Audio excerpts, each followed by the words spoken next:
The General Mills Radio Adventure Theater.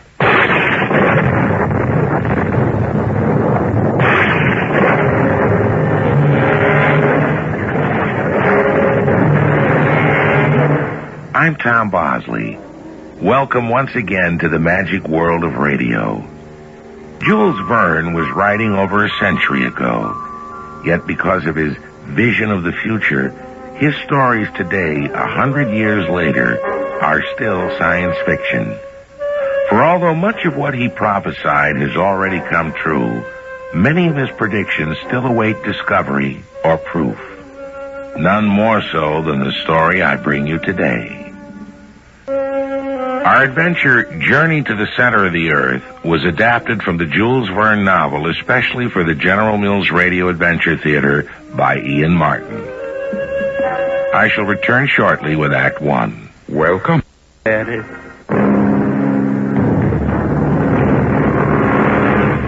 Professor Otto Lidenbrock was a man of such determined purpose that when he dedicated himself to some single goal, nothing could stop him. This is the story of him, of his orphan nephew Axel, Vicky, the girl Axel loved, and of a strange old parchment with a cryptic message that catapulted the professor into leading all of them into the burning depths of hell. Come. Excuse me, Axel, but the housekeeper asked me... The professor is not here. No, Vicky. Something must have delayed him. Don't tell me Martha has dinner ready to serve. Almost. What time do you think it is? I really don't know. I was busy studying these rocks, and I get busy. I don't notice the time. Oh, you're as bad as your uncle. You live in a world apart. Not me. Only the world you're in. Axel. Well, if you don't want anyone to hear, close the door. What would Martha have to say about that? Or my guardian? What the professor and his housekeeper don't know won't hurt them. Darling, quick, kiss me. Oh, Axel. Oh, you're so nice. You'd be even nicer as a husband. No, until you finish your medical studies and I my apprenticeship as a mineralogist to my uncle, we just have to wait. Oh, it's so long, Axel. To me, it seems longer than eternity. Axel, oh, there you are. Close the door. Oh, yes, Uncle. Now, Don't you recognize your own ward, Professor Lindenbrook? What? Oh, yes, of course. What are you doing in my study, Vicky? Well, Martha sent me to tell you that the soup is ready. To the devil with the soup, Ted. I'm busy, child. You go drink the soup. And now, Axel. Yes, Uncle. First I'll go with Vicky and explain You to Martha... will do no such thing. You will get that girl out of here and close the door. So I can tell you what I have found. It's fabulous. Fabulous. My uncle was curator of the Mineralogical Museum in Hamburg, and one of 2 or 3 of the most famous men in his field. He was a tall, vital man in his late 40s. He was renowned for his enormous intelligence, his monumental impatience, and a horrifying temper, more or less in that order. Imagine, Axel, to find a treasure beyond price by accident at a bookstall. Look at it. Heims Kringla of Snorro Turelson? But look at what I found inside it, dear boy. Now, what do you make of that? A piece of paper? No, parchment. Okay, very well, a parchment. Read what is written there. I can't. The letters look Icelandic. Wait, look at the signature. At least that can be read. Arne Saknussemm. One of the most famous alchemists of the 16th century. But what's his connection with this book? Don't you see, Arne must have owned this book. And this paper, he hid in it. I know enough to know. This is in code. It is a puzzle, a cryptogram. And I shall not rest until it is solved. I wonder if I had realized then what solving it would mean, if I would have accepted the challenge. Because it was only going to catapult him, and with him myself and the woman I loved, into an adventure bizarre and mystifying beyond belief. 132 letters of the alphabet in apparent disorder. What is the key? I have tried them in all sorts of mathematical combinations. Look at this sheet where I have written them vertically. Yes, come. Forgive me, but you've been locked in here all day. Martha wants to know. Tell Martha when we are ready for eating, I shall let her know. Yes, Professor. No luck with the cipher? How did you know about it? Oh, why, I told her about it, Uncle. There are no secrets between Vicky and me. Oh? How is that? You may as well know. We want to be married. Well, you may as well know I don't think either of you are ready for it. You're quite sure of that, Professor? You know, Axel can solve your old puzzle any time he wants. He can? Axel, how long have you known the answer? For several days. Then why haven't you told me? Because I'm afraid of what it may mean. Never mind that. How long are you going to keep me in suspense? Supposing I made a bargain. If the news is worth it, would you agree to Vicky and me being married? My dear boy, except that it is too soon, nothing would be nearer to my heart. But, well, is that what you want, Vicky? With all my heart.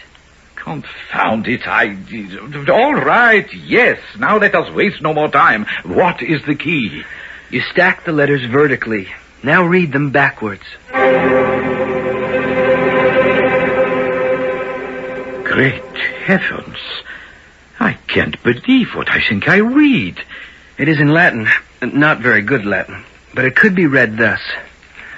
Descend into the crater of Sneffels, over which the shadow of Scartaris falls before the calends of July, bold traveler, and you will reach the center of the earth.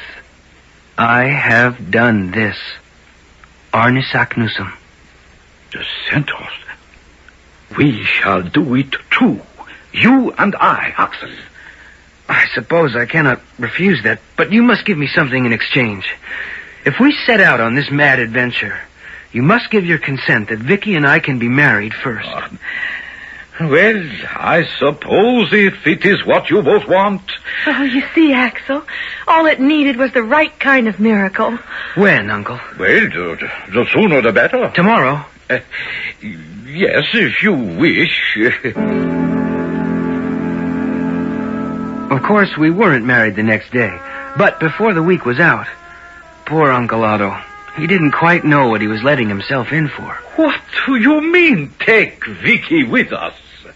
Do you realize the dangers, the hardships, the inconceivable problems we may face buried deep in the bowels of the earth? If you want Axel along, you must take me, too. Want Axel? I need him. I need his fluency in languages. She's a better mountain climber than either of us. She's trained in medicine, and she's no stranger to mineralogy. She'd be far more of a help than a hindrance. So very well. I shall argue no further. There is not time. But you had better prepare yourselves. We leave the day after tomorrow. There is only one boat service to Iceland on the 30th of each month. Unless we catch that boat, we would be too late to discover a realm no man ever has set foot in before. The inside of the earth, all the way down to the very heart of it.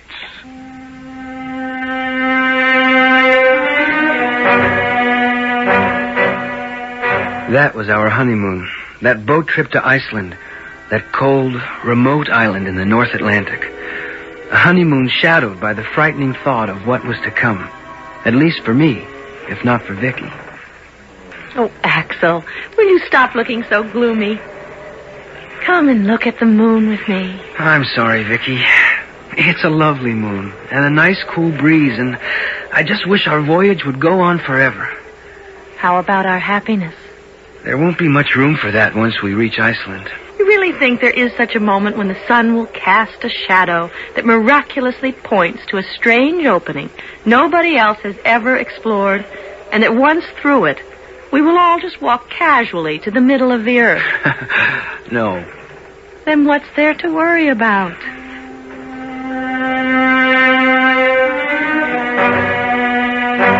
My uncle was received and entertained in Iceland as one of the foremost mineralogists in the world, and it was a perfectly normal thing for him to request and receive a guide to lead us to the huge extinct volcano which dominates Iceland's skyline. Then came the incredible moment when at last the four of us, Hans Belke, our guide, my uncle, Vicky, and myself, having scaled the mountain itself and plunged deep into its volcanic crater, found there 3 chimneys, any of which from their dark and forbidding promise could be bottomless and might well be the passage we were seeking. 2 days we have sat here in this swirling fog, and there's no sun to cast a shadow to point out our path. Is it so important after all, Uncle Otto? Important? Only the realization of a life's dream for me. Supposing the sun's shadow does point to a place where we could enter and try to get to the center of the earth, what difference would it really make? If we tried it, we'd all be burned to a crisp. No. The heat is all on the surface. That was the theory of the man who is leading us to take this expedition, Arne Saknussemm, and who lived to prove it. But, Uncle, if he achieved this, why has no one heard of it? Because Arne Saknussemm was persecuted for heresy. And in 1573, his works were burned by the common hangman at Copenhagen.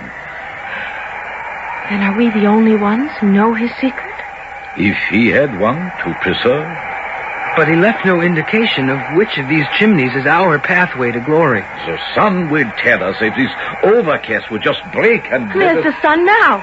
And the shadow. Look, it is pointing right to the center chimney. Just as Arne said it would.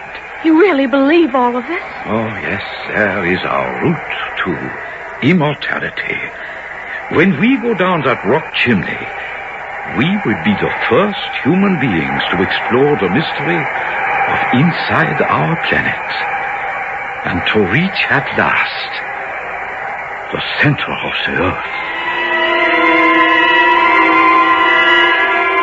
Can you believe that somewhere there is a fissure in the Earth's crust through which people like you and me could descend 5,000 miles until we reach the very center of this spinning globe? And if you had the chance, since men have opened all the continents, sailed the 7 seas, and conquered space, and revealed the mysteries of the ocean, since this is the only place left unexplored, could you resist the adventure? I'll return shortly with Act 2. The General Mills Radio Adventure Theater will return shortly. Yeah.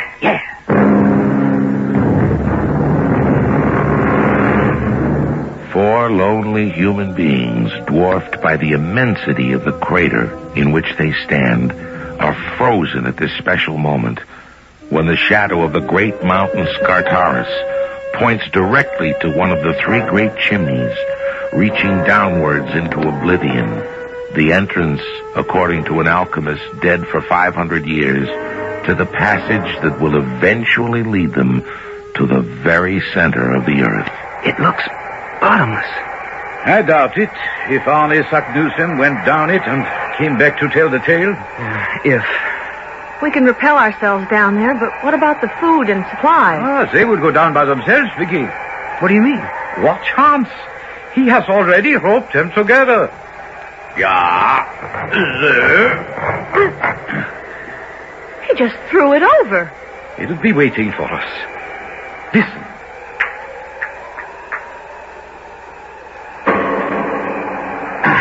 Good. Our turn now. Uncle, we can't go down there. It's vertical, like a chimney. Oh, not quite. Your uncle is right. No worse than any of the Alps I've climbed. I've been talking to Hans. But you don't speak his language. When it comes to mountain climbing, I do. Now look, the rope is hooked around this projection of rock, so it acts like a pulley. Hans will go down first till he finds a ledge or somewhere he can have footing. Then he'll signal us to come down. All you have to do is take hold of both ropes and use your feet to push off against the mountain. Then you sort of slide down. Are you ready? As ready as I'll ever be, I guess.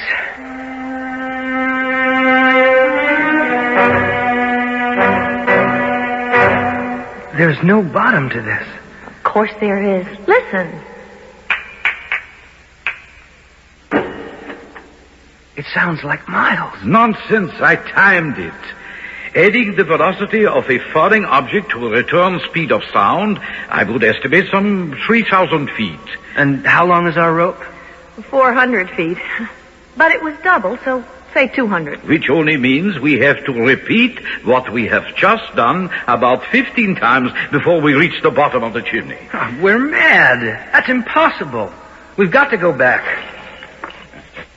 It is a little late for that. Hans has already disengaged the rope to use for the next turn. And I doubt if any of us could climb back up without it.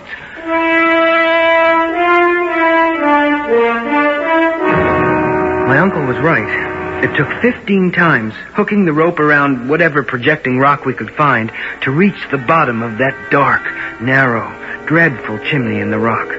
By the time we reached bottom, exhausted, the last of daylight was fading, and looking up, the hole we had climbed into far above our heads was little bigger than a silver dollar. It was like looking through a gigantic telescope at a tiny star, a star which flickered and then went out as all of us fell into an exhausted sleep. Axel? Axel, wake up. Come to, my boy. Come to. I'm dizzy. I'm seeing stars. Nonsense. It is just the daylight bouncing off the lava, like a shower of sparks. Where's Vicky? She went up the chimney with Hans, you see. They are getting the bundle with our supplies loose where it caught on the rock. Oh, yes. We're inside the mountain. Right, but so far we haven't even penetrated the Earth's crust. What do you mean? We started down this tube from the crater of a mountain. We are only back to sea level. Are you sure? Look at the barometer. It shows the same air pressure at sea level. But as we go deeper and leave more air above us, its pressure will increase. And by measuring that pressure, we can calculate how deep we are. If we can breathe by then. Oh, we would descend gradually. And that way, our lungs will get used to the heavier air. Down below. We're going to drop the package. Get over here, Axel, into the shaft opening. Okay, let's huggo. Where does this tunnel lead? Down to the center of the earth, I hope. Okay, we're coming down now. Uncle, look, be sensible. We've got to give this up. It doesn't make any sense anyway. No sense? Why? Because the deeper we go, the hotter it will get. Oh, are you so sure? Well, it stands to reason, since the center of the earth is nothing but liquid fire. Really? You have been there? Well, no, but according to scientific theory... Some scientists, but not all. For myself, I prefer to believe our 16th century alchemist Arne Saknussemm, because he has been there. And more important, he came back. Oh, what are you two arguing about? Oh, if we were, my arguments have no weight. Certainly not, since they are only speculation. Now, come, let us all have breakfast and press on with our quest.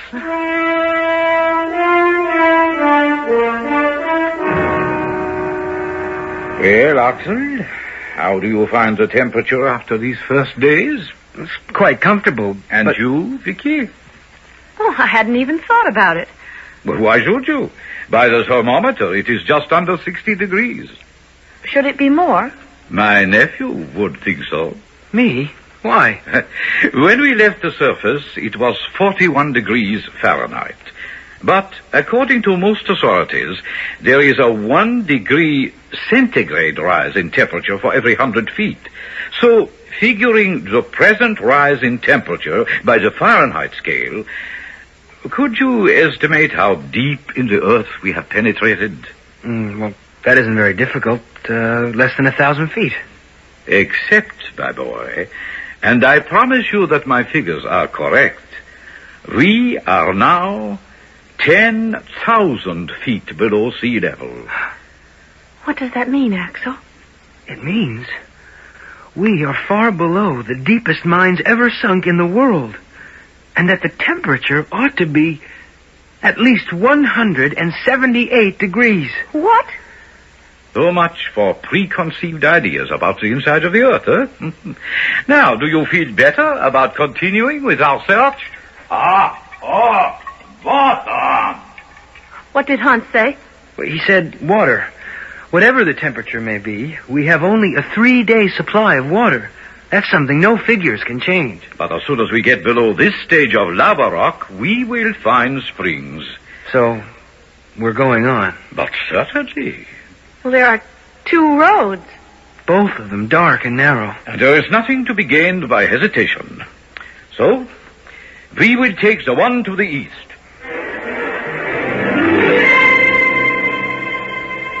The second day in this gallery, we were all breathing with difficulty. And I stopped. No, go on. I have to rest a minute. So does Vicky. Oh, yes, I'm tired out. What? Traveling over such easy ground? Oh, it was easy. Till it started to go up instead of down. Up? Yeah, the slope has changed in the last hour. What? Well, it must go down again soon. We're very low on water. As soon as we get deeper, there will be plenty. Oh, perhaps we should turn back, When Uncle. we have come this far, when we are on the edge of making history, there is no turning back. I'm afraid we haven't much choice. Ahead, it's a dead end. The passage is blocked. Very well, then. We should have taken the other arm of the fork. We must go back.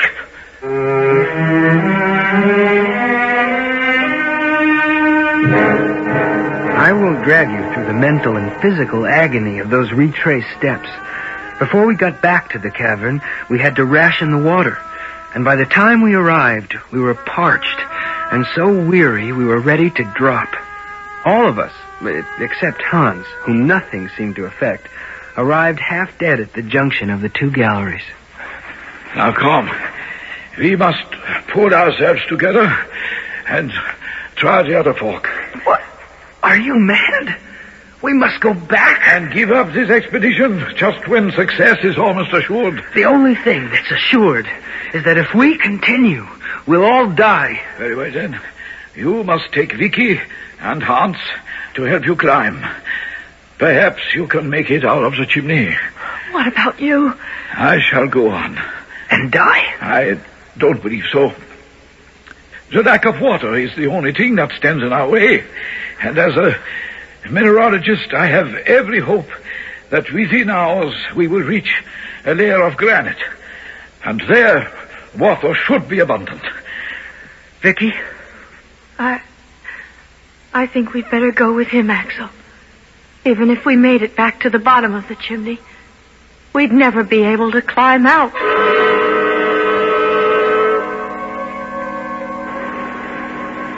Wait a minute. Oh, what's that noise? Noise? There is Hans. I don't know, but shh. Water! Water. Var? Neda! Come on. He says down below. Here's the water. It's behind the wall. A solid wall of granite. No way to get at it. Tons and tons of water. A torrent. A fountain of hope. And no way to get at it. No way. It's all over.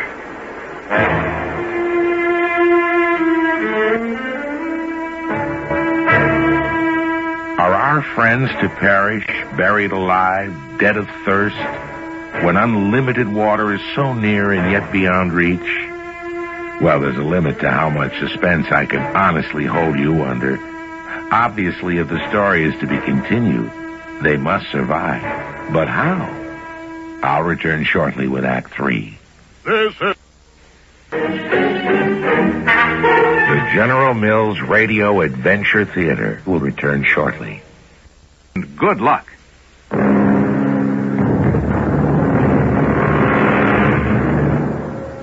Three of our discoverers are slumped in parched exhaustion deep under the earth, deeper than any human being has ever penetrated before.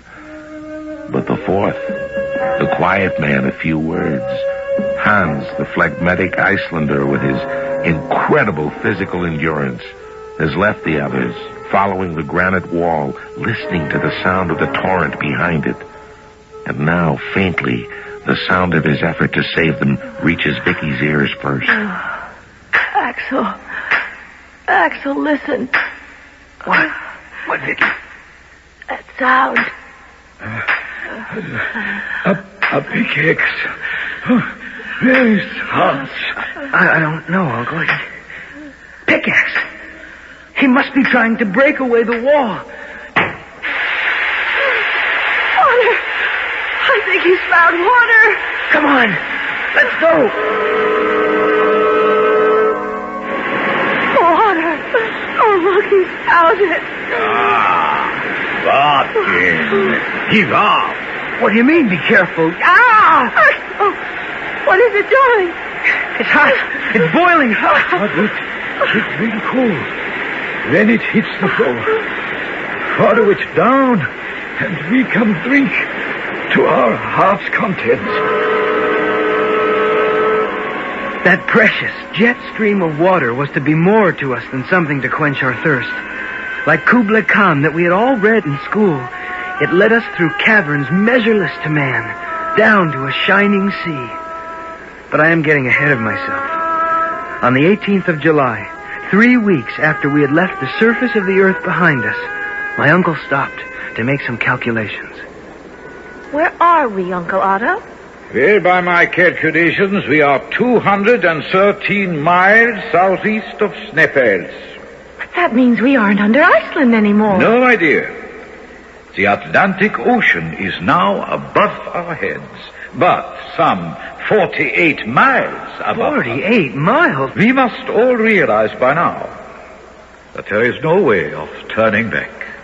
You mean this is our life? Forever? Of course not, Vicky, if you have the faith I have. Remember, there was a man who went before, and he came back and lived to tell it. I must believe, so shall we.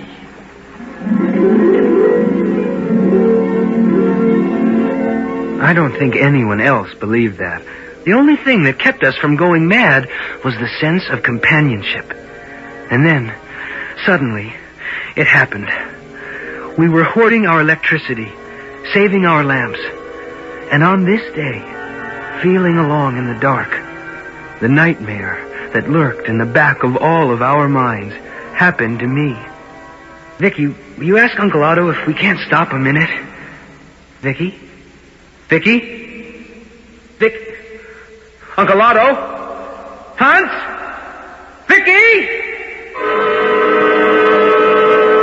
I was suddenly screaming, panic welling up and catching in the back of my throat. Then, with an effort, I got hold of myself. What a fool I was being. I had a sure way to find my way back to the others. All I had to do was follow the stream of water. I bent down, and to my horror and terror, I found nothing but dry granite. The stream was no longer at my feet. I went mad with panic, running back in the dark, screaming, Vicky! Vicky! Can you hear me? Uncle Otto! Hans! Please!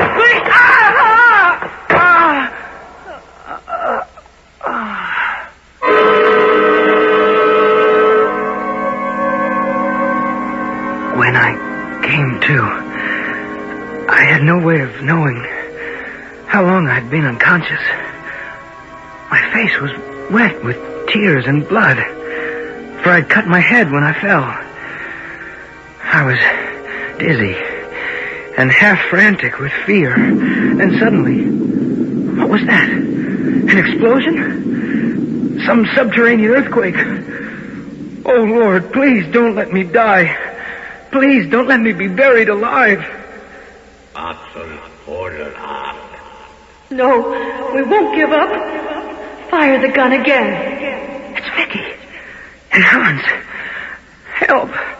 Help!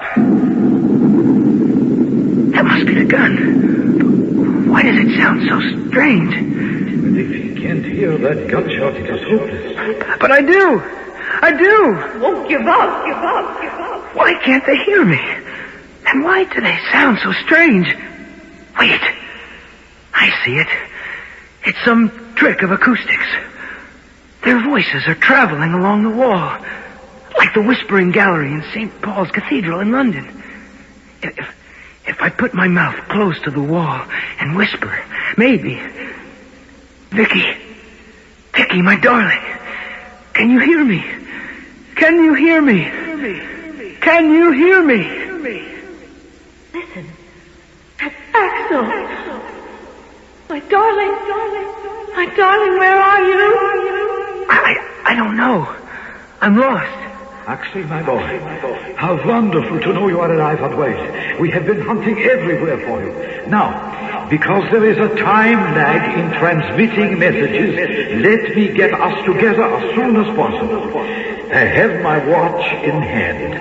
At the end of this, I will say your name, noting the exact second. The moment you hear your name, repeat it. The moment I hear it, I shall check the watch. By dividing the elapsed time, we will know just how far apart we are. Ready, Axel. Now came the agonizing wait. It was unbearable to know that my darling Vicky and the others were so near, and yet so... You see, exactly 20 seconds. Now, half of that is 10, and at 1,020 feet a second, that makes 10,200, approximately 2 miles. 2 miles? Now, all you have to do, Axel, is to find a path that takes you down. It is better that you come to us. I will tell you why. We are in a vast cavern, and all the cracks and fissures and galleries seem to radiate from here. So, on your way, boy. On your way. I love you, Axel. Just hurry to us. As our voices passed back and forth as they had, there could be no obstacle between us. So, weak as I was, I hurried along the corridor, guiding myself by touching the wall. But I made one mistake.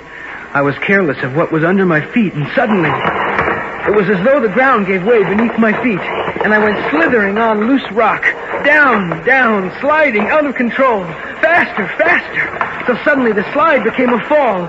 I was jarred against projections, dropping down a vertical shaft, till my head hit a sharp rock, and all went black. Hello, darling. Oh, Vicky. Oh, thank heaven. You're all right. You're alive. I hear waves, and we're in the open. The sun is shining. Are we back outside? On the contrary, you are now at a depth underground of approximately 100 miles. Oh, and how far from Iceland? Over 2,000 miles. Then we're somewhere beneath London, or perhaps Paris? Approximately. Incredible. What's that hammering? What's that hammering I hear? Come and see. It is Hans.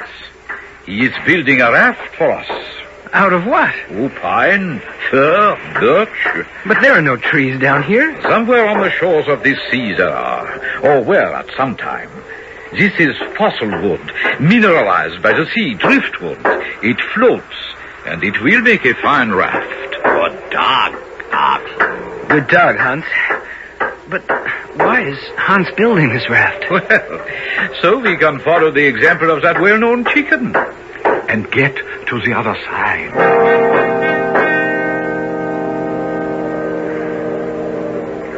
I wish someone could explain this other world to me. If Uncle Otto can't, nobody can. Where does the light come from? Well, the best I can do is suggest that it's a kind of luminance from electric forces. A sort of constant lightning. What about those clouds? Water vapor in suspension. How high are they?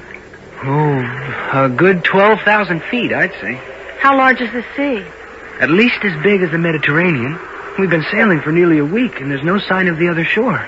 And all this inside one huge cavern in the deeps of the earth?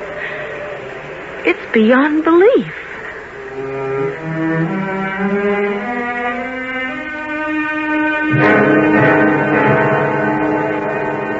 It was 2 days later that we made land in a heavily wooded area with mountains rising steeply almost from the shore. In one of them we found a cave and another miracle. The name of Arne Saknussemm chiseled in granite. But less than 100 feet into the cave, the way was blocked by a gigantic rock, which fitted into the passage like a stopper in a bottle. Hans began to chip at it with his pickaxe. Now, it is hopeless. Even you could never cut through that, Hans. No, but Axel can. Axel? How? Let him answer that for himself. What have you got there, Axel? 50 pounds of our explosive. If we can't cut through the rock, we can blow it out of there. Hans, you cut a hole big enough. Fortreffelig. Yeah, fortreffelig. Excellent indeed. Now, set your charge, Axel, while I make a slow fuse. That will give us time to get away from here before it explodes. Everybody aboard. Yeah. All right, then, push off and pedal. I don't think there would be any danger. Better to be safe than sorry. The fuse burned faster than I expected. That's what I meant by being safe. What happened? The rat! We're being pulled back to the Hold everybody for your lives! What is it? It looks like a bottomless pit. There must have been an abyss on the other side of the rock. The sea is pouring into it, and we are being swept with it. Axel! Hold me! Hang fast to the raft. We're being sucked into the center of the earth. The next 48 hours were a nightmare not to be believed.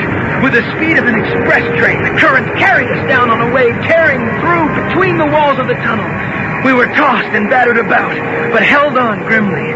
Nothing worse could happen to us, we supposed, until... Oh, what is it, Uncle? We're going up. How? The water has reached the bottom of the abyss and is now seeking its own level. It's carrying us up with it. We'll be drowned when it reaches the roof. So, there is a shaft over there. Paddle, Hans. Paddle. The water! It's boiling now! It's suffocating! Like a furnace. Pray, my little ones, pray. That is our only hope. Fate has flung us in the path of burning lava, and it has mixed up with the water. It is an eruption, and we are going to be spun into the air, hurled along with ashes, cinders, and a whirlwind of flame. But we are lucky. You call this lucky? It is the only way.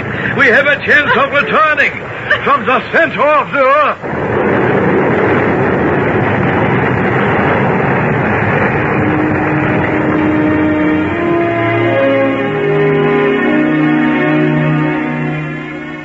So our four adventurers came back to the surface the same way they had entered, through the crater of a volcano.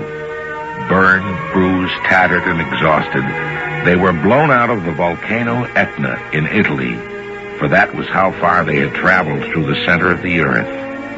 But they lived to tell the tale, and that is how Jules Verne's book begins and ends.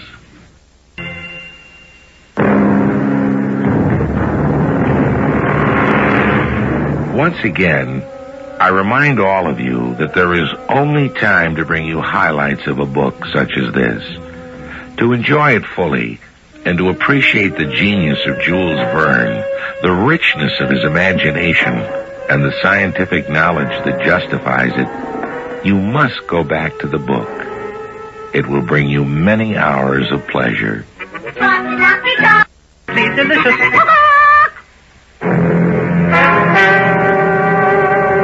Our cast included Ian Martin, Don Scardino, and Jada Rowland.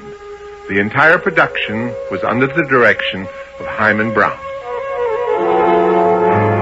This is Tom Bosley inviting you to return to the General Mills Radio Adventure Theater for another exciting tale you can hear through the magic of radio. The General Mills Radio Adventure Theater is recommended by NEA, the National Education Association.